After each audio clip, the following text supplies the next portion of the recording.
আসসালামু আলাইকুম রহমতুল্লাহি বরকাতু। কেমন আছো পুরো ভাইরা সবাই? আজকে ময়মনসিংহের ঐতিহ্যবাহী ইদলের তরকারি রানবো।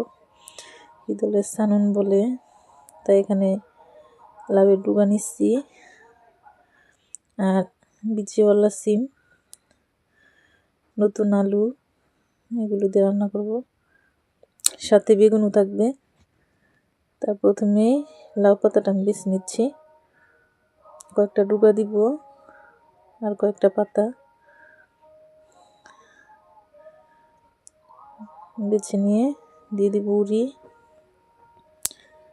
বিচিওয়ালা সিম যেটাকে বললাম ওটাকে বলে গুঁড়াওয়ালা উড়ি। এই যে উড়িটাও বেছে নিলাম। এই দেখো আমার কাটা হয়ে গেছে। এখন ভালো করে বেশি করে পানি দিয়ে ধুয়ে আবার পানি দিয়ে ভিজিয়ে রাখবো। এই দেখো পুরা সব মিলে 4 আইটেম হয়েছে, মানে 4 জাতের তরকারি হয়েছে। এখানে 3টা বড় বড় চাপা নিচ্ছি, চাপাটা ভিজিয়ে রাখি। আর এখানে রসুন, কাঁচামরিচ, রসুনটা বেছে নিচ্ছি। দেখো পুরা এই রসুনগুলো সব লাগবে। চাপাটা ভালো করে ধুয়ে নিব। নিয়ে নিব একটা গালচাট। এই যে দেখো ছোট গালচাট বলে আর কি, অনেকে আবার হামান তিস্তা বলে। আচ্ছা যাই হোক, এর মাঝে আমি চাপা তো নাই, দোল রসুনটা ছেঁচে দিব। এই যে দেখো প্রসেস হয়ে গেছে। এখন আমি আরেকটা কড়াই নিয়ে নিলাম।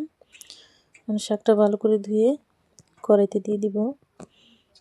এই রান্নাটা কিন্তু তেল লাগে না, তেল পেঁয়াজ কিচ্ছু দিব না। তা সব দিয়ে দিলাম। এখন দেব লবণ পরিমাণ মতো, দেব একটু হলুদের ফাঁকি আর মরিচের ফাঁকি। জাল যার যার পছন্দ মতো দিবা। এই পর্যন্ত আমার মশলা দেওয়া হয়ে গেছে। এখন অল্প একটু পানি দিয়ে ঢেকে দিব। এই তো পুরা বলক চলে আসছে। এখন আমি ছেঁচে রাখছিলাম এই মশলাটা দিয়ে দিলাম।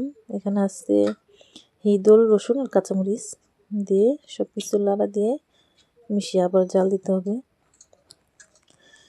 এই তরকারিটা মানে এত ভালো লাগে কি বলবো। তোমরা অবশ্যই বাড়িতে এভাবে একবার হলেও রান্না করে খেয়ে দেখো। যদি খারাপ লাগে তরকারি আমাকে দিয়ে দিও, সমস্যা নেই, আমি একাই খাবো। আসলে অনেক ভালো লাগে তেল পেঁয়াজ ছাড়া। এটা ময়মনসিংহের ঐতিহ্যবাহী একটা ইদলের সানুন বলে আর কি। তা আজকে পর্যন্ত আপনারা সবাই দোয়া করবা। আল্লাহ হাফেজ।